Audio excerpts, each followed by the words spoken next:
My name is Victor. I am the occult technician, and this is Mind War. Mind War is sponsored by Victory Work Apparel. Use promo code Mind War. Join the Mind War today. Enlist at patreon.com/mindwar.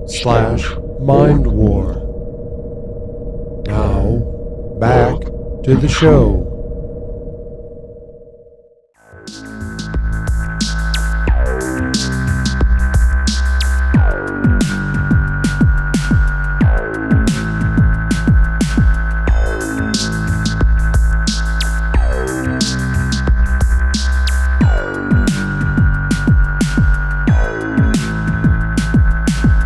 Welcome back to Mind War, folks. I appreciate you being here. We have a lot to cover today, so let's get started. Folks, it's almost 10 p.m. here in the Mind War studios. This is the third episode we've recorded today, so it's a late night recording session. There may be bouts of delirium and extreme profanity in today's episode. We can only hope, right? But until then, we're going to get back to the book Magic, History, Theory, Practice by Dr. Ernst Schertl. We left off on page 48. In the last episode, we were kind of talking about Catholicism and its role in basically the degradation of magic, while at the same time maintaining magic in Europe because of the Catholic, ceremonies and rituals. Those are obviously magical ceremonies that they're doing. But then they degraded it by placing the kind of, Judeo-Christian story on top of the magic, right? But the book goes on to say this. Since the Catholic cult itself constituted a fully developed magical system, it was natural that it also rubbed off on black magic, so that large parts of pagan magic now received a Catholic varnish and could, with due care, also be practiced openly. So eventually the old magic did flourish again with the corresponding transcription, and astrology, Kabbalism, and alchemy reached remarkable climaxes. So again, you saw throughout history these incremental changes, this incremental progress that ultimately led to a conversion. And I think with Catholicism, we see some of that, where they ultimately are built upon pagan black magic rituals, but with small incremental progress, they moved it away from the ancient form of magic that was real, bodily, concrete, corporeal, and moved it into the fairy tale of the Judeo-Christian Islamic paradigm, right? They put that wet blanket over top of magic. And then things started to get real ugly.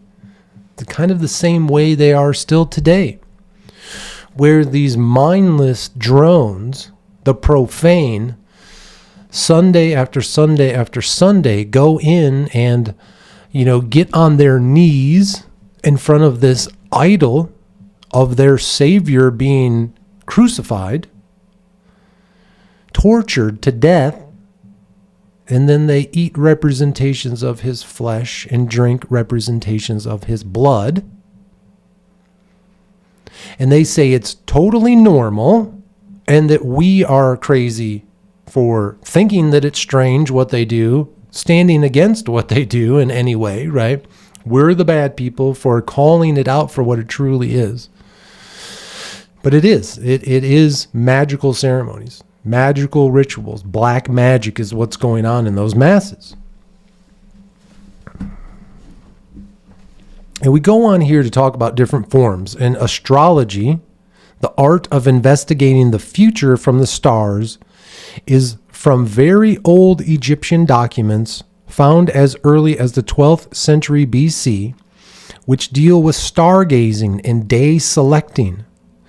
During Alexandrian times, astrology experienced a tremendous boom where it got an expansive systematic foundation from the astronomer Claudius Ptolemus. In connection with Greek philosophy and natural science, this antique astrology then spread into the medieval European cultural sphere. I don't know much about astrology. I wish I did. I wish I knew more. Again, I'm a simple man. The new moon and the full moon. That's what I stick to. But over and over and over again, throughout my rituals, in just corresponding with the times, my rituals have fallen on, eclipses, blood moons, right? Beautiful celestial events that were known to astronomers decades ago, hundreds of years ago, thousands of years ago. They knew that on these dates we would have blood moons, and it's amazing how they're able to figure all of that out. And it's within astrology. Astrology holds mathematics in it. I think that's where early man began to really look at math. You started to see the stars reappearing over and over, and you started to discover angles. And then those angles, we started to realize, oh, wait a minute, there's a circular portion to this also. They come and go through this circular, schedule. And over and over and over again, these same patterns would reoccur, and man caught on to that. And again, through that, we started to evaluate and estimate using mathematics when these celestial events would return. And I think at this point, we've pretty much nailed astrology, and it's amazing, right? Now, Kabbalism was fruit born from the tree of Jewish mystic and religious philosophy. Kabbalah means, as it was said, tradition or heresy. That is to say, a system of thought which was not given directly in the Old Testament, but existed alongside it as oral tradition. The origin of this tradition was placed back by the Jews themselves in the beginning of the world. But the form of the Kabbalah, which got to Europe during the Middle Ages, did not develop until around 1,000 years after death, AD. It crossed Spain and entered Europe at the beginning of the second millennium.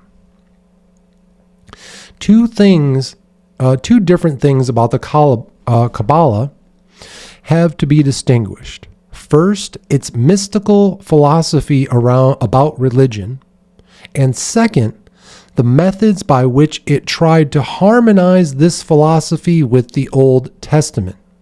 Again, they had a magical system in Kabbalah, and they tried to force Judaism / Christianity / Islam on top of it.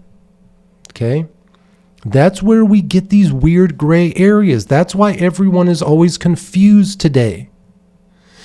They think they're Christians, they think they're Catholics, but they go to practice black magic rituals every Sunday, right? The same with Kabbalah. They think they're practicing, some type of maybe Jewish religion or whatever, but they're actually practicing an old form of magic. The doctrine of Kabbalah was a true secret science. That is to say, its knowledge was in the hands of a few rabbis and was only passed on by way of personal schooling to a carefully selected younger generation. We talked about that before, about the older magicians bringing in the apprentice for 2 years to practice and learn away from the profane, away from the other people who are going to be bothering them, and letting them truly learn the craft. As a living entity, it oftentimes stood diametrically opposed to the wording of the more or less frozen dogmas of the Old Testament, but at the same time meant not to negate but protect them. Again, the teachings that we find in the Bible, those things about morality, some of the very basic teachings in it, they're universal and they're good for us. But a lot of this stuff, again, it's naturally known. It didn't have to be written in a set of rules, okay? But it also says that these dogmas are frozen. Again, they can't be changed. They can't be updated. And that, I think, in some ways is a good thing, right? Because there are some forms of morality where you say, well, we're just not going to deviate from this. That, whatever that thing is that is immoral, we all universally can look at it and say, that's just nasty. We're not going to do that, right? They help themselves with complex maneuvers of reinterpretation, which were expanded to very ramified and pedantic methods that almost became an end in themselves. If that's not religion today, I don't know what to tell you, man. You listen to our politicians today say that we need to go to World War III and we need to go back to the Middle East and fight these wars and all this stuff because of some ancient religious little saying in the Bible, some nonsense from the Bible or whatever. That's their justification for bringing America into war in the Middle East again in 2025. What are you talking about? This is what the author is talking about, how they reinterpret these things over and over and over again till they have no meaning whatsoever, and then you can place whatever meaning on them that you want. You see how religion is used to manipulate? You water religion down to nothing till it has no power, and then you start to add your tonic into it. You start to add your poison into it that is then used to control the masses. That's what they've done. It says here, the Hebraic alphabet played into the hands of such letter stunts in a desirable way, since it contained only consonants, whereas the insertion of the vowels would not be done until the normal reading of the text. In addition to this came that every alphabetic character signified a certain number, like some letters in the Roman alphabet, so that the numeric value of whole numbers could also be used for interpretation. During the Middle Ages, this whole branch of the Kabbalah developed into an independent art of writing, arithmetic, and interpretation. And with all of its myriads of demon names and magical seals, it was almost indispensable for the whole magic of that time. I don't know a lot about Kabbalah, but my guess is if I were to do a very open-minded and clear review of the type of magic that I do and compared it to some of the basic teachings of Kabbalah, I bet there's crossover. I bet there's crossover there. And there's nothing wrong with that. Again, as chaos magicians, we take whatever works from wherever we can find it. We stay away from the frozen dogmas of religion. And then when it comes to the Hebrew letters, we're going to talk about this maybe in the next series where we go into the 12 tribes, how those Hebrew letters also look mysteriously identical to Viking ruins. Remember that for future episodes. The scholastic branch of the Kabbalah matters little to us today, but the almost overgrown content of the Kabbalistic doctrines still radiates in undiminished intensity. The overgrown content of Kabbalistic doctrines, that's every religion now.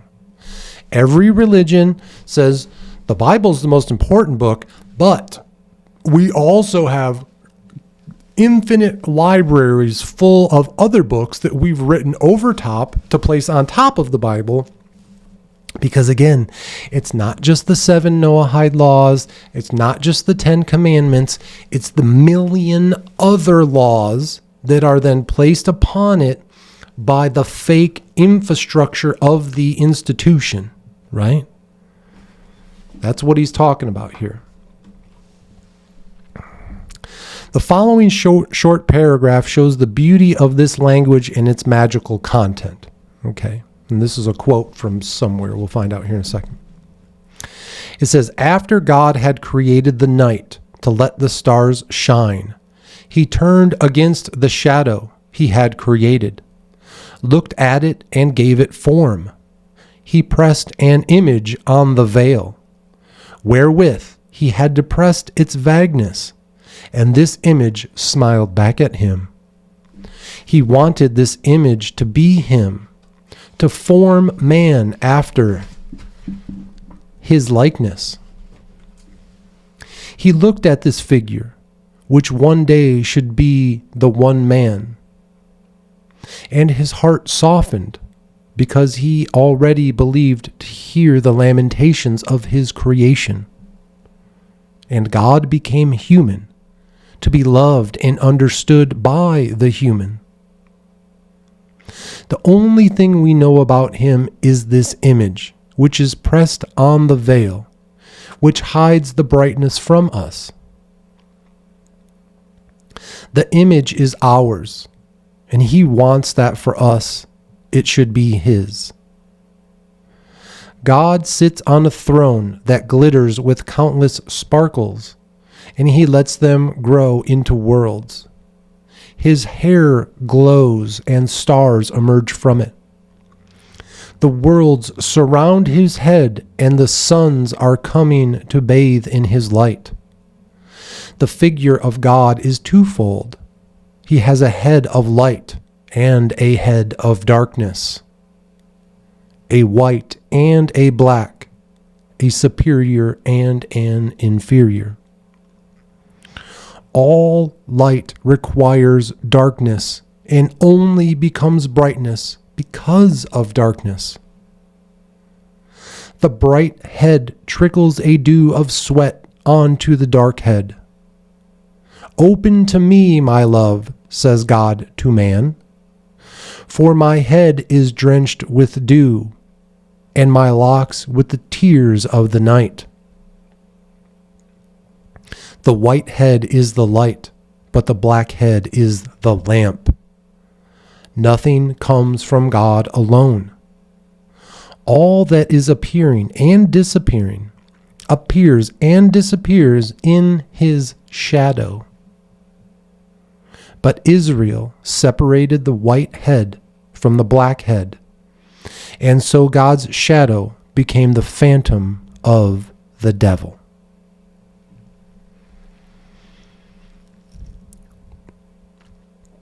The doctrine of the Kabbalah combined the angels, demons, and God together as the embodied dynamic of the universe.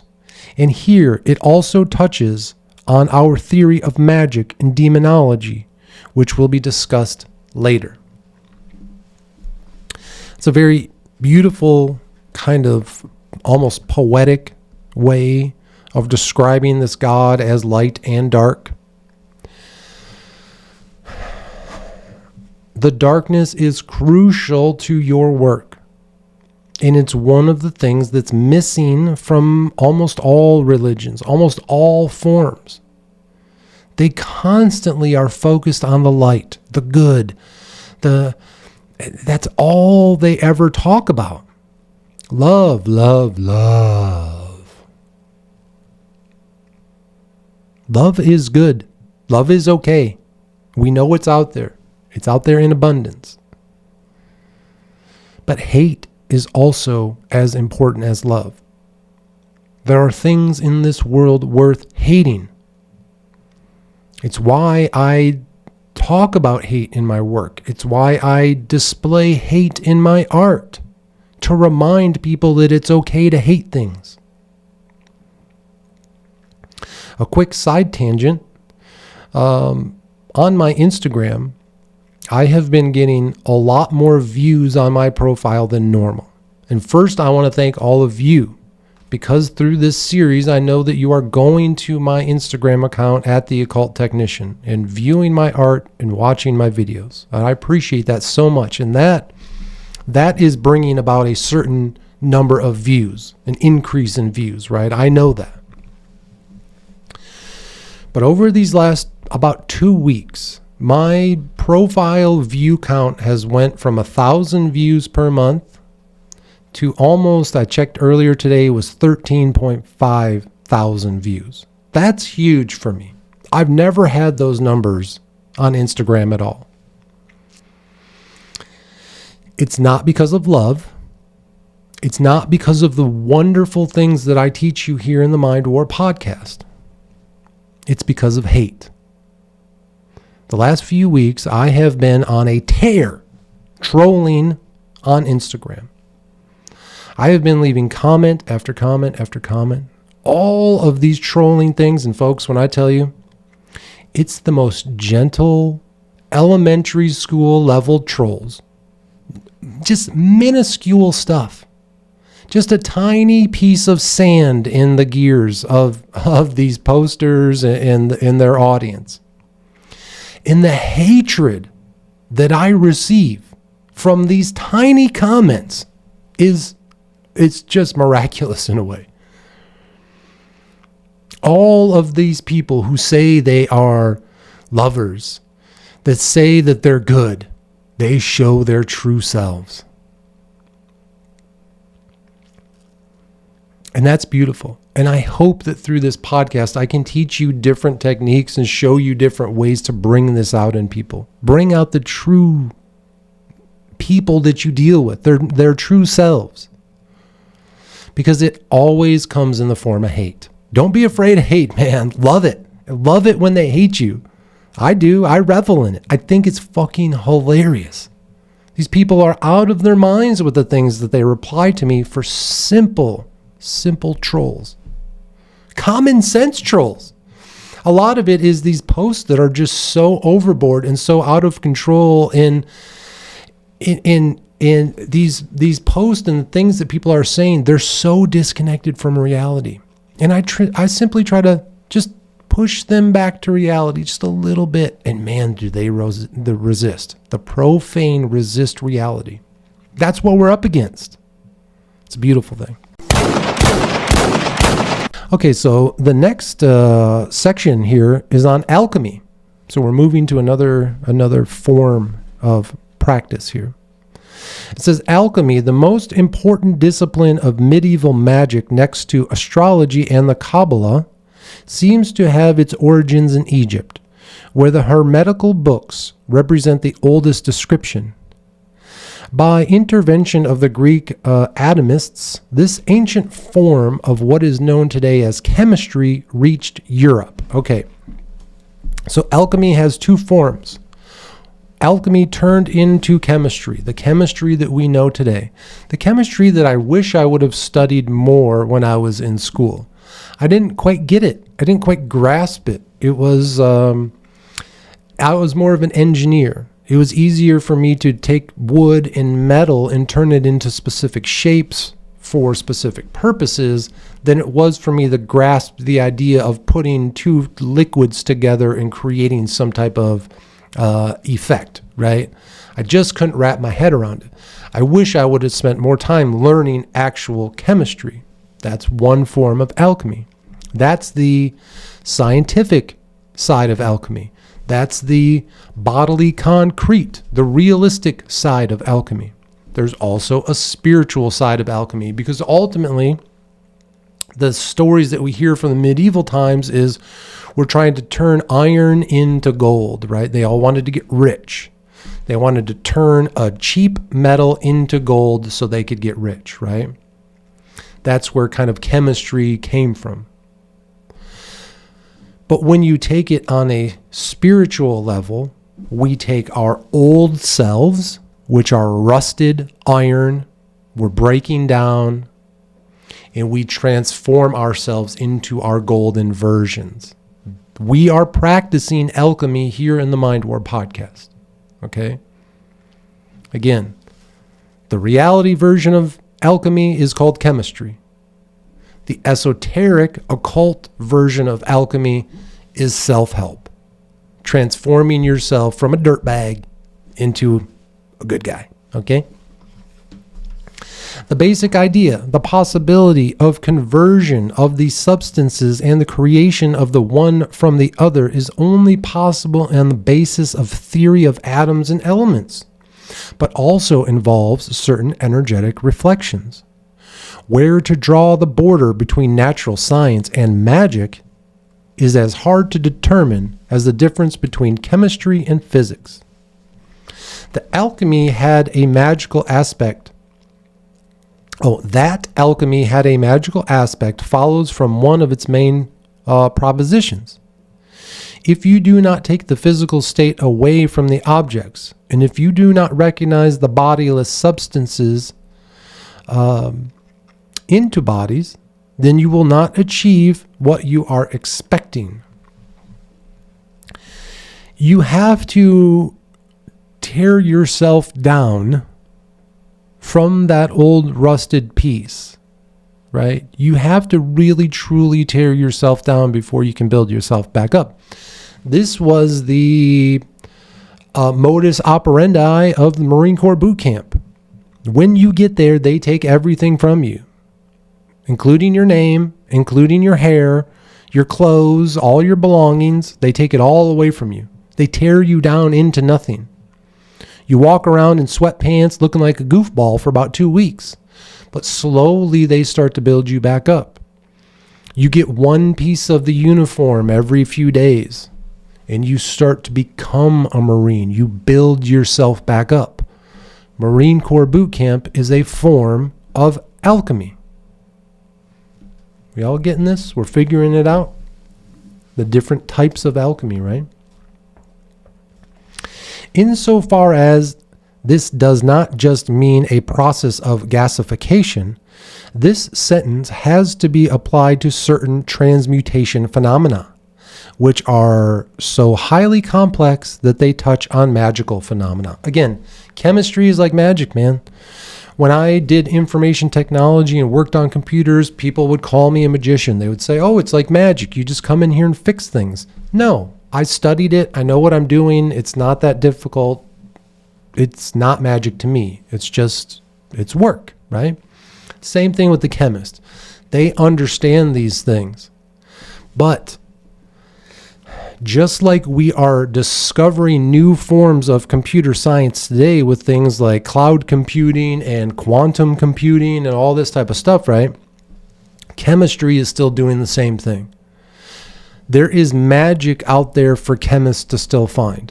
The same way that there is magic out there for IT, information technology people to still find. Computers will become more complex and it will get crazier as the time goes by. Again, we're staring at a black mirror. It just turns on, provides infinite information, entertains us, hypnotizes us. That's a black mirror. That's magic, right?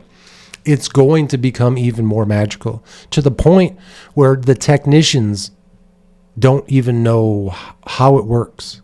They'll have no clue.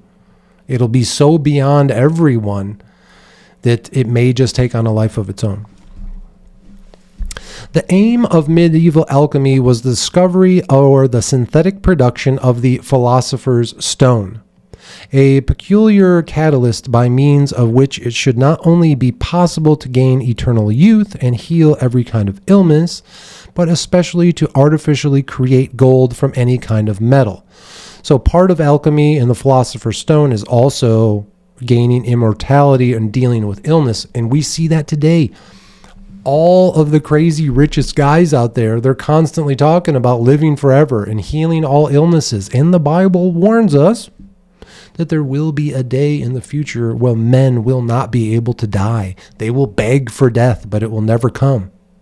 So be careful before you sign up for immortality upgrades, right? From today's state of chemistry, these ideas are not beyond the realms of the impossible, since the effects that radioactive matter has on the organism has been discovered and the objections which have been raised against the existence of a primary matter have disappeared. So again, back in the 1800s, this idea of radioactive matter and stuff, they're still figuring it out. And a lot of people, again, back to the biblical stuff, the Ark of the Covenant, I believe that's kind of what Indiana Jones was after in the Raiders of the Lost Ark and all that shit. It's a golden box that supposedly the Jewish people carried around with them when they left Egypt and all that type of stuff, I think. And in this box was some type of, something that was very powerful and that they held great esteem to. And I think, when you open it up, it would cause sores on you and stuff. And people thought it was magic, thought it was a god. Inside of it was probably just a piece of radioactive material, which they continued to study and then turned into all the amazing things that it is today. So again, if you think about those people thousands of years ago, they create this gold-lined box, they put this piece of radioactive material in it, they're carrying it around for hundreds of years thinking it's some type of god or whatever. They were onto something, because ultimately that radioactive material, again, became nuclear power stations and all the things that have come from it, right? It says, however, if the medieval alchemists indeed have been successful in discovering this prime matter and really performed the wonders which have been passed on about them, can probably never be clarified. So has anyone ever turned steel or iron into gold? Probably not. Let's go on here. It says, beside these forms of magic, which were permitted to a certain extent by the Catholic Church as white, a more or less forbidden thick undergrowth was pulpulating. That is to say, practices which were considered black and which were summarized in the widest sense as witchcraft. Witchcraft manifests itself as a degenerated and vulgarized form of elements, which originated from the sacral magic of antiquity, but did not get aberration from the Catholic Church. So a lot of witchcraft in the past, simply herbs and using different plants to heal each other and things like that, that was looked at during the Dark Ages as evil, right? But what they were doing is simply using the gifts that were given to us by nature in order to improve their lives. And it's sad to think that that was demonized. Again, this is what we're talking about with this. You constantly, even today, people are, they demonize this, they demonize that. We got to stop it. We have to understand that you can't just discard everything that you have fear. Take a second look at it. Take a third look at it, and it becomes less fearful. The nerve center of witchcraft was the artificial creation of somnambulant dream states by using narcotic salves and inhalants modeled on antiquity, and the consequential experience of amalgamation with the otherworldly demonic potencies analogous to antique sexual mysteries. This devil love actually represented only a very primeval form of communion with the deity, which was also sanctioned by the Catholic Church. Okay, so I highlighted that last two sentences there. Where again, witchcraft is the artificial creation of somnambulance, that dreamlike state, that state of hypnosis, that sleepwalking state, by using narcotics or inhalants modeled on antiquity. Mushrooms, THC, were reaching back into antiquity, into the ancient practices of humans, right? We're using that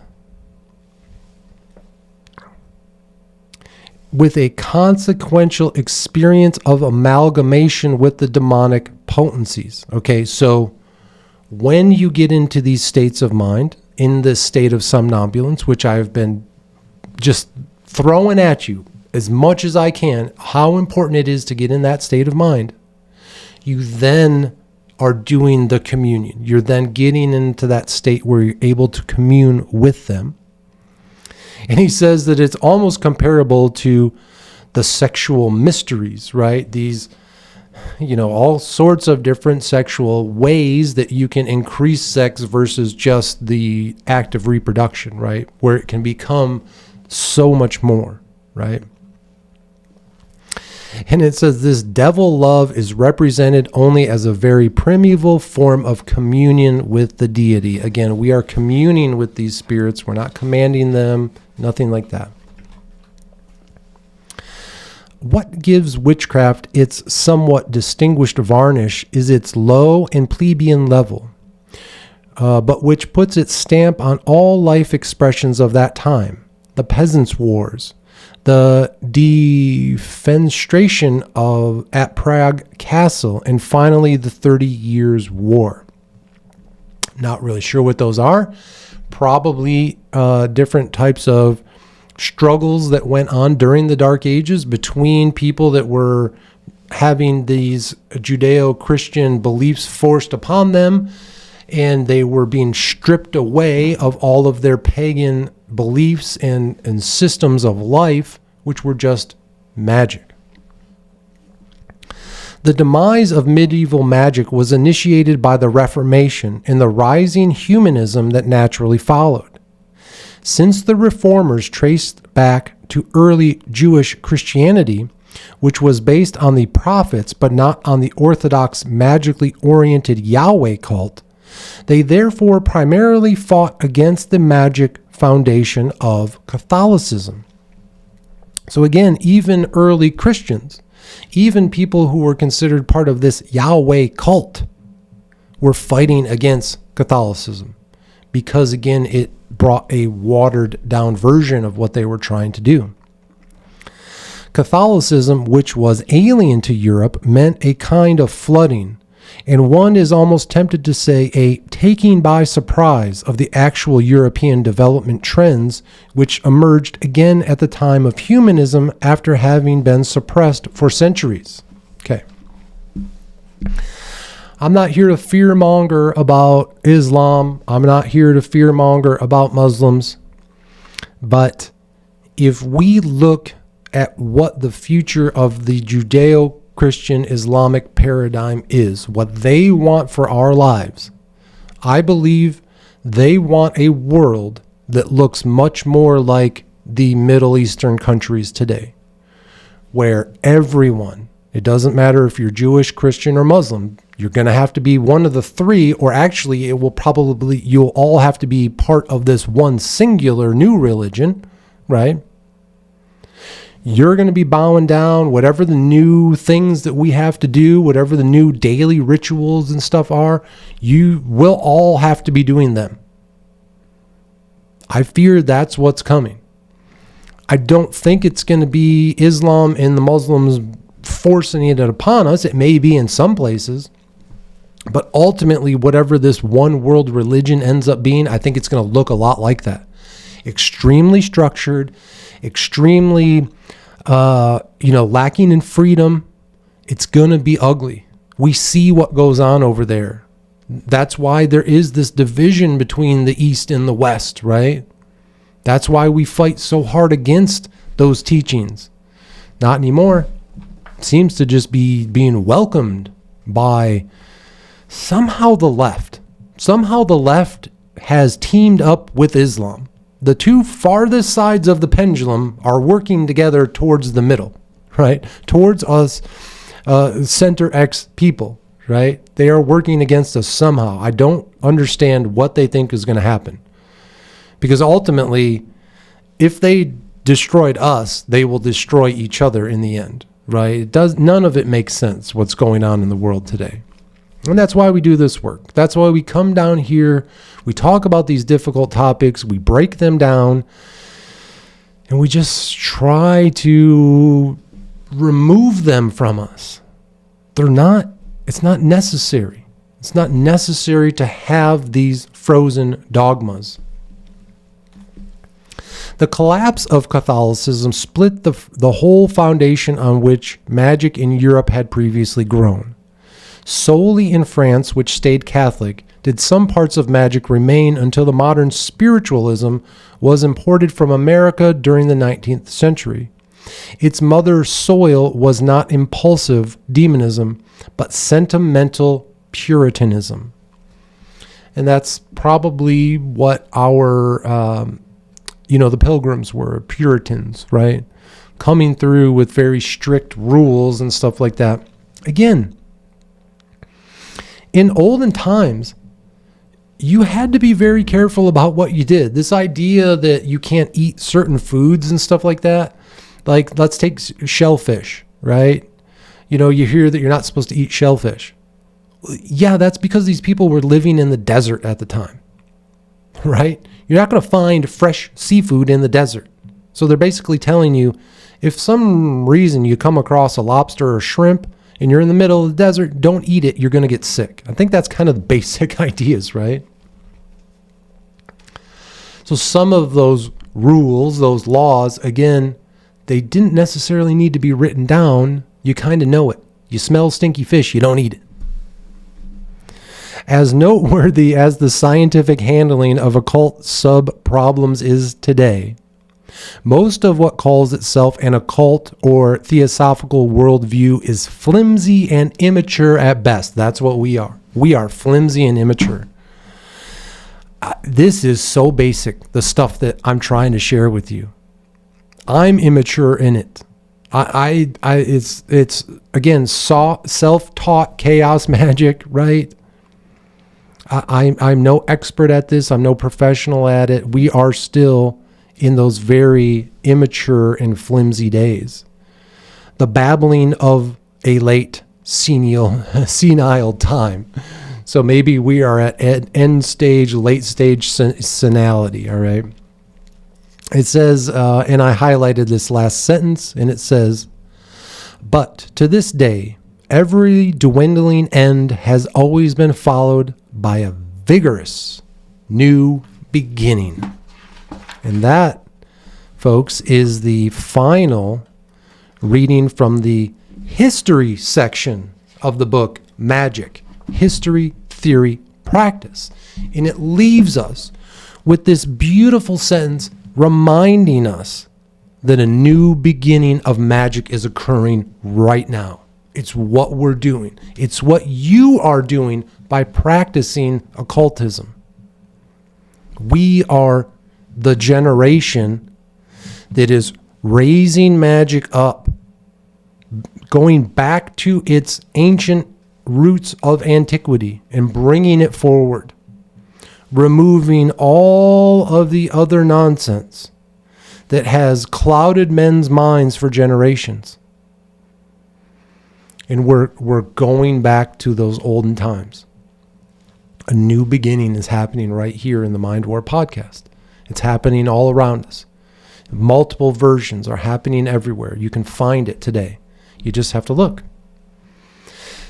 And when we return, we're going to continue on my magical journey over on Instagram at The Occult Technician, and we're going to see where this journey takes us. All right, welcome back, folks. We're going to pick up where we left off on my magical journey over on Instagram at The Occult Technician. You can go to my page there, and you're going to scroll all the way down to a post from July 14th, 2022. And this is just kind of a follow-up from the last episode where we created the sigil behind me. And this was just a way to display it. It was kind of a cool picture. At the time, my front room was bathed in this blue light, and my living room had one of those salt candles, so it was kind of a yellow light in there. And I just thought this was a really cool image. I liked the smoke from the incense coming up, right? And I thought it was a cool way to display for all of you where I had been hanging this in my living room. Now it's down here in the studio. But in those early days, it was still upstairs where I was doing my practices. So that was a post from July 14th, 2022. The next one is the Buck Moon from 2022. And this is just another kind of typical card pull. a full moon pull. You see all of my accoutrements out there. I had the black mirror, my skull dish. I had my clay dish full of water. I had different copper coins out there as offerings. I had a candle lit looking into the black mirror. We're going to talk so much about that in future episodes. And that was, again, just a very typical card pull, a typical night of magic. We see some mushroom powder there before I had consumed it, some marijuana edibles, quite a few of them. So back then, it looks like I was taking 2 very large doses of mushrooms, about 6 edibles, and some marijuana. I do not do that much today, folks. My practices as of late have been less heavily reliant on mushrooms and all of that stuff. I have gotten very old in the last few years. There's probably a lot of different reasons for that, but physically doing magic the way that I did in the beginning is difficult for me now. I hate to say that. I wish it wasn't that way. I wish I was a young man. I wish I would have known this stuff when I was little. I think these things should be practiced from the earliest age possible. I think young boys, 12, 13 years old, should start learning this stuff. And that includes taking the magic mushrooms, smoking the weed, all of that, because that's when I started. I took mushrooms the first time, I think when I was about 15, and had these beautiful experiences where I felt just happy for months afterwards. It knocked all the depression cobwebs that I had in my head just to being a teenager, and just life kind of sucks because you go to school every day, and it's such an awful system that we were put in. It's just sad. And again, the goal is to break free from all of that and try something new. I know what I'm saying sounds radical. What? You want to give 13-year-olds mushrooms and have them do magic? Are you out of your mind? No, you're out of your fucking mind. You want to put them on pills and put them in front of a fucking TV all day and confuse them with all sorts of nonsense. I'm trying to get people back to the basics, right? But that buck moon, that was a night of a full moon. Again, that was from July 14th, 2022. Now, this next post was very powerful. Okay, and this is one where I started to realize, okay, something's going on here. So right now, we're going to talk, and this post was from August 2nd, 2022, and it's titled Vasago. And that's the demon card that I pulled that night. That night was the first time that I experienced demonic evocation. So there's evocation and invocation. Evocation is where the demons show themselves to you in the real world. Invocation is where you are possessed by the demon. And we'll talk about that in future episodes. But today we have the evocation. So you've seen pictures before, right? The wizard, he's standing there. He has a pentagram or a sigil written on the floor. There's maybe a cauldron with fire coming up, and out of the fire, the wizard is commanding the demon to show themselves. That's evocation, and that's what we did here. Evocation can come in many forms. One is going to be personal, because you're the only one, unless you have others in your coven with you at that same time, you're the only one that's on the mushrooms. You're the only one that's going to be seeing the hallucinations. That's right. Okay. This idea of seeing demons is because of hallucinations. You're hallucinating them, and you can see them if you want to. We'll teach you that in future episodes. But for this post, it was interesting because the demon not only showed himself to me, but he showed himself to all of you, Vasago. And this was the first time that I actually began to work with my art and started to manipulate it, turning it into black and white, doing a negative on it, and really manipulating the images in order for something amazing to occur. If we look at that first picture from the post, August 2nd, 2022, titled Visago, on the left-hand side, we see an image of this kind of alien-looking demon, right? And I believe this was from Aleister Crowley's book, where he was drawing all of these demons as he was doing demonology, right? As he was going through the same kind of process I am. And I believe that was Aleister Crowley's drawing of Visago. And it, again, is this kind of alien, large-headed, large brain structure, and he's standing in front of a crystal ball. So the image you see on the left is actually a negative of the image that Crowley made. In the image on the right is my altar from that night. And if you look at it closely, that image on the right of my altar looks eerily similar to the image that Aleister Crowley made. You have to use that device where, when you look at the clouds and the cloud kind of looks like something, right? You kind of have to use that. You have to take artistic advances and kind of look at it and say, oh, I think I see what you're saying. But what we have there is, in the right-hand side, you have the candle in the dish in front of the black mirror. That is the crystal ball that Visago is looking into in Aleister Crowley's version. Then you see the shadow of my tablet, of my black mirror, creating this big black shadow on the wall behind it, which is Visago's head. And if you look at Aleister Crowley's version, on Visago's head, he has all these lines kind of representing shadows. And if you look at my picture, there's the blinds on the window creating all these lines. And when I saw that, I said, holy shit. The demon is showing himself to me in a very esoteric way, in a very art-filled way.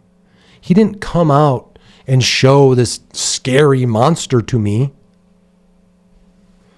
In an artistic version of him, made of light and shadow, he showed himself to me. The same way when you look at it, you are seeing Visago there on the right-hand side. That is demonic evocation, folks. That is your ability to bring them and see them in the real world. I know it might not mean much to you. You might look at that and say, Victor, I guess I kind of see what you're saying. When it happens to you, when you are in the state of somnambulance, you've taken the mushrooms, the THC, listen to the Gateway Experience tapes, you're listening to the hypnotic music, you're doing your deep breathing, you're doing your kundalini, your entire body is vibrating, all the chemicals are flowing, you are feeling this power raising up from inside of you, electrifying your life, and you look at your altar and you see these demons forming in front of you. Again, in esoteric ways, made of lights and shadows. No one else can see them while you're there, but you see them. And thankfully, on this night, I was able to capture it on film. And again, it did take a little bit of manipulation. If you look at the third image in that set, that is the original image that I had to turn black and white and crop a little bit, right? But to me, what I saw there was Visago. And that felt really good. That was a huge night for me. That was a night of something is happening here. Something big is happening here, right?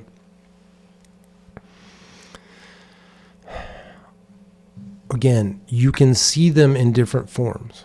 Are they going to come in a form where you can capture it and show it to others the way I have here? Or is it going to simply be hallucinatory?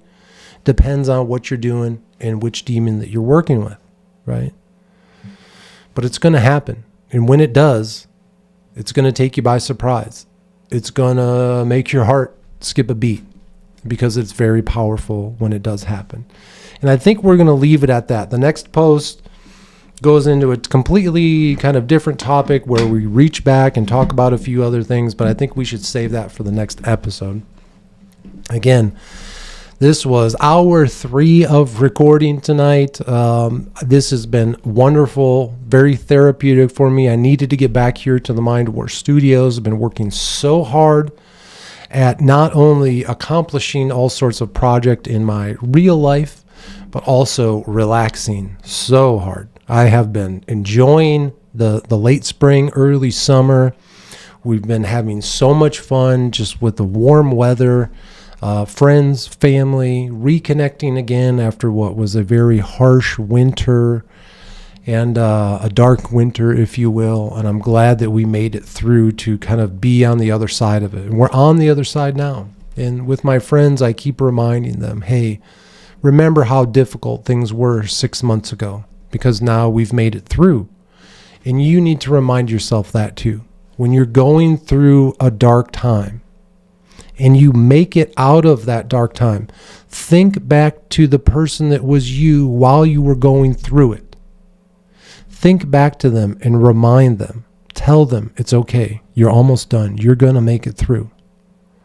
We have to go back and be gentle with ourselves from the past and be thankful for the people that we became in our present and who we're going to become in the future. I appreciate you being here. And as always, remember, folks, harden your hearts and open your minds, because this is Mind War.